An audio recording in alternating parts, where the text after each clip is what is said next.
There's something about getting older that shifts the way you look at conflicts. You stop running toward every argument and begin choosing the ones that truly matter. Maybe it comes from experience. Maybe it's just plain exhaustion. But sometimes the most satisfying feeling is refusing to let someone push you around simply because they believe they can. That's exactly what was on my mind the moment I stepped into that cramped courtroom in Riverside County. I could almost feel the smugness coming off Karen Petchon like heat rising from blacktop on a scorching July afternoon. She was already sitting at the plaintiff's table, her perfectly manicured nails tapping steadily on a thick stack of papers that looked as bulky as an old phone book. Her lips were tightened into that familiar expression, like she was enjoying the thought of ruining someone's day. Karen had hauled me into that courtroom, completely certain she was about to force me to obey her precious Maple Grove HOA rules.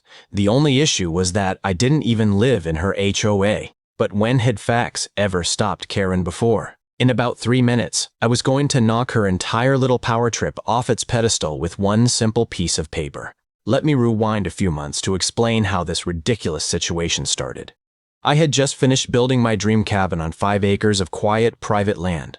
I'd bought completely fair and square. After 15 years working as a software engineer, the cabin stood right on the edge of the Maple Grove community. Technically, it was outside their boundary line, but close enough that the rows of identical beige houses could be seen from my wraparound deck.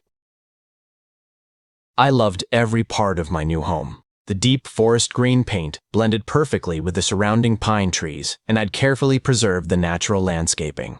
Even the gravel driveway made me happy, crunching under my tires every morning. This place wasn't just a house. It was the payoff for years of hard work, sacrifice, and careful saving. And then Karen appeared. She arrived one morning holding a clipboard and wearing a frown sharp enough to cut glass. She introduced herself as the president of the Maple Grove HOA, and immediately started listing everything she believed was wrong with my property. The height of my trees, the color of my cabin, even the type of gravel I used in my driveway. I let her go on for a few minutes before calmly telling her that I wasn't part of the HOA and therefore had no obligation to follow their rules. The way her face twisted, you'd think I had personally insulted her entire family. From that moment, I knew she wouldn't drop it. Over the following weeks, Karen turned her irritation into a full campaign. First came the official-looking letters printed on HOA letterhead, each one sounding more threatening than the last. Then she brought in her fellow board members, Bob Harrison and Janet Wu, warning them that my property would destroy their home values. She started taking pictures of my cabin like she was gathering evidence for a trial.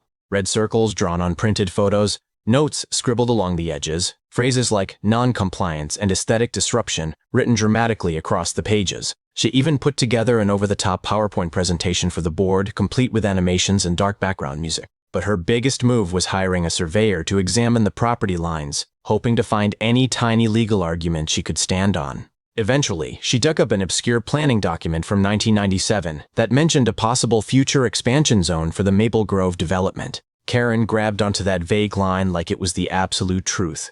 She claimed my cabin sat within this imagined future boundary and therefore had to follow their covenanters. Never mind that I had never signed any HOA agreement. I had never paid dues, never received their rulebook. None of it mattered to her. In Karen's mind, being nearby was enough for her to claim authority.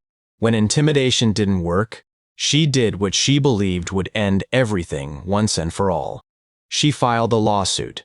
The paperwork showed up at my door one Thursday, hand-delivered by a process server who looked like he wished he didn't have to be there. The lawsuit itself was packed with confusing legal language, but the demands were simple enough. Repaint the cabin beige or taupe. Cut my trees down to 12 feet. Replace my gravel driveway with HOA-approved paving. Redesign my landscaping. And my personal favorite, pay 5 years of overdue HOA fees for a community I had never joined. Altogether, they were demanding more than $32,000. A lot of people might have panicked at that point. I didn't. Instead, I made one calm phone call to the county records office and requested a single document. Then I waited for my court date, which brings us right back to that courtroom. Karen had arrived 45 minutes early, hauling in 2 rolling suitcases packed with binders, poster boards, and oversized photographs. She had even put on what was clearly her lucky lawsuit outfit. A gray pantsuit she probably believed made her look powerful and official. When Judge Patricia Steinberg called our case, Karen practically jumped to her feet.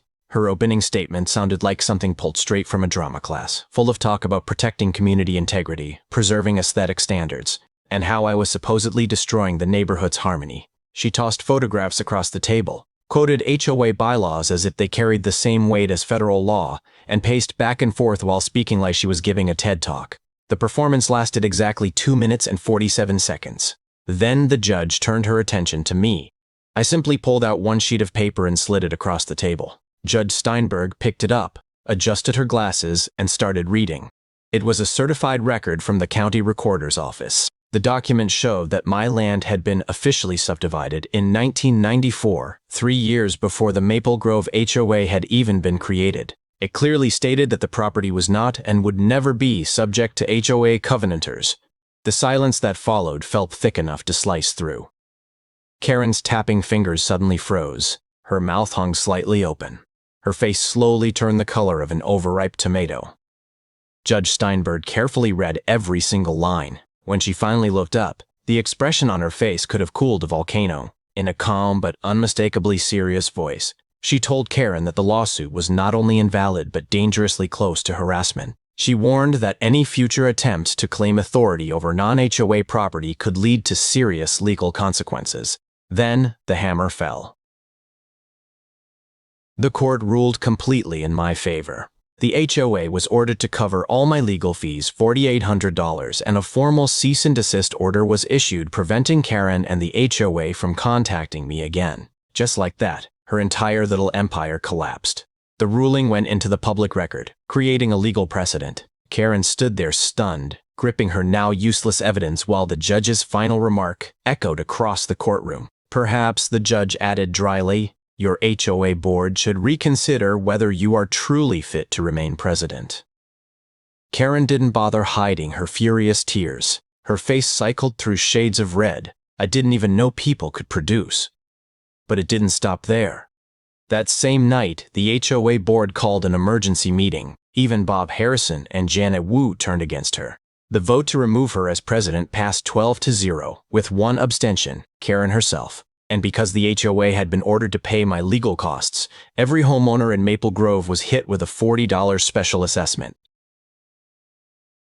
The anger spread through the neighborhood immediately, but the real blow came on Monday. Karen worked as a real estate agent for Coldwell Banker. Her broker heard about the lawsuit, and within hours, she was suspended while the state opened an ethics investigation. If things went poorly for her, she could lose her real estate license entirely. Fines, revocation, the whole thing. 15 years in the business, starting to unravel simply because she didn't know when to stop pushing. Later that evening, I happened to drive past the Maple Grove Community Center. Karen's car was still parked outside. I glanced through the window and saw her sitting alone in the meeting room, surrounded by boxes of documents. Her shoulders were trembling, and for a moment, just a brief moment, I almost felt sorry for her. Almost.